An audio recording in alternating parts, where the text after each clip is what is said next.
बिस्मिल्लाहिर्रहमानिर्रहीम। अस्सलाम वालेकुम फ्रेंड्स। आज हम सेक्शन 37A को पढ़ेंगे जिसमें capital gains on disposal of securities के बारे में हमें पता चलेगा। अब ये जो सेक्शन है, अगर आप थोड़ा सा गौर से देखें तो सेक्शन 37 से जो कि कैपिटल गेंस के बारे में था, बहुत ज़्यादा मिलता जुलता है। अब सिर्फ यहाँ ये है कि यहाँ जो एसेट है उसको नैरो डाउन कर दिया गया है सिर्फ टू दी सिक्योरिटीज़ तक, और बाकी काफ़ी सारी चीज़ें आपको उसी तरीके से नज़र आएंगी। यहाँ इस तरह है कि अगर आपके पास कोई सिक्योरिटी है, उसके डिस्पोजल पर आपको कोई गेन होता है, अदर देन कि वो एक एग्जाम्प्ट गेन, वो जो गेन है वो एग्जाम्प्ट हो, तो उसको हम टैक्स करेंगे under the head income from capital gain. और उसके जो रेट्स हैं वो हमें मिलेंगे division 2 of part 1 of the first schedule, यानी कि फर्स्ट शेड्यूल के पार्ट 1 और फिर डिवीजन 7 में जाके हमें ये रेट मिलेंगे। और ये इसके लिए मैंने देखिए ये पहले से निकाला हुआ है, ये है division 7 distributed by finance act, और ये capital gain on disposal of securities. ये रेट्स दिए हुए हैं मुख्तलिफ किस्म की सिक्योरिटी के लिए, आप इसको तफसील से देख लेना। वैसे ये आपके कोर्स में शामिल नहीं है।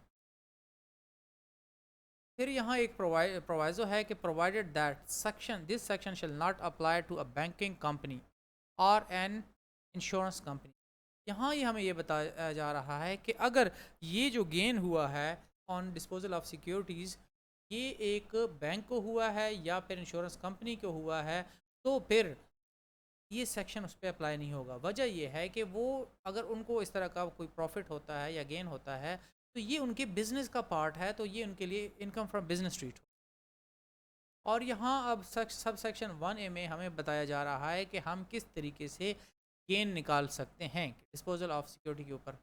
अब इसका जो फार्मूला है वही कन्वेंशनल फार्मूला है A-P, वेयर वे A is the consideration received on disposal of capital security, और जो दूसरा B है वो है कॉस्ट ऑफ दी सिक्योरिटी है।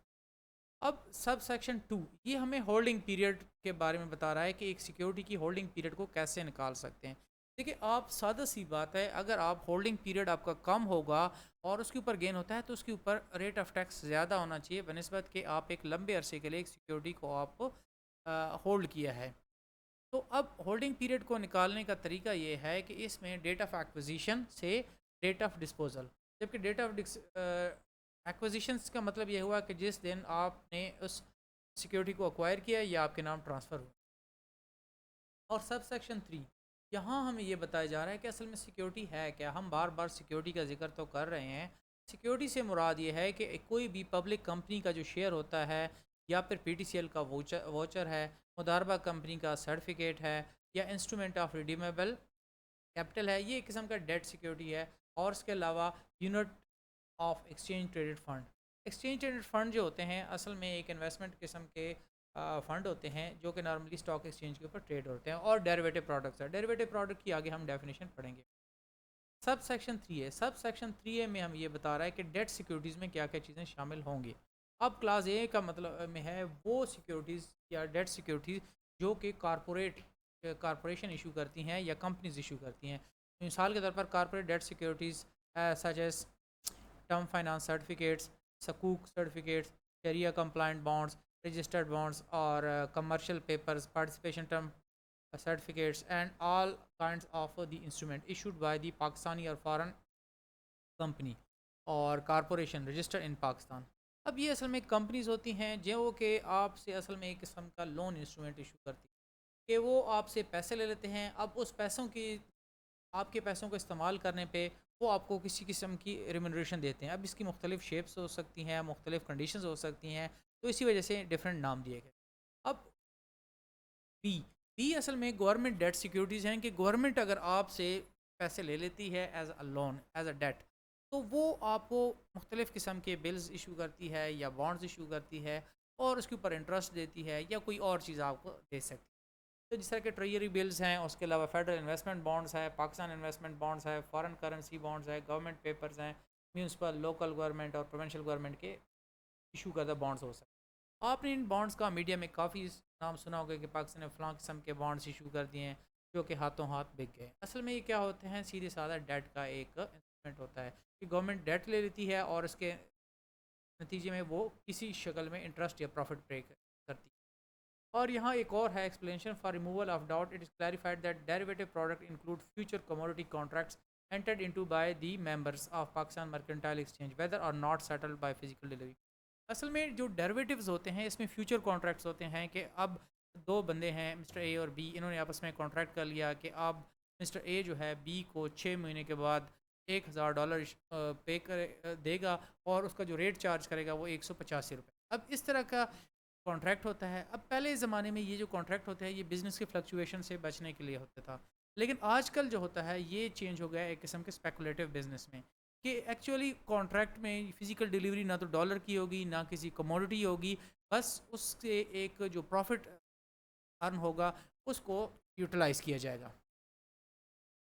और सेक्शन 3 बी हमें ये बता रहा है कि अगर आपके पास एक पब्लिक कंपनी का शेयर है और उसको आप जिस दिन डिस्पोज करते हैं उस दिन वो कंपनी पब्लिक कंपनी ही है, वो कोई प्राइवेट कंपनी या किसी और फॉर्म ऑफ बिजनेस में चेंज नहीं हुई, तो वो सिक्योरिटी कंसिडर होगा।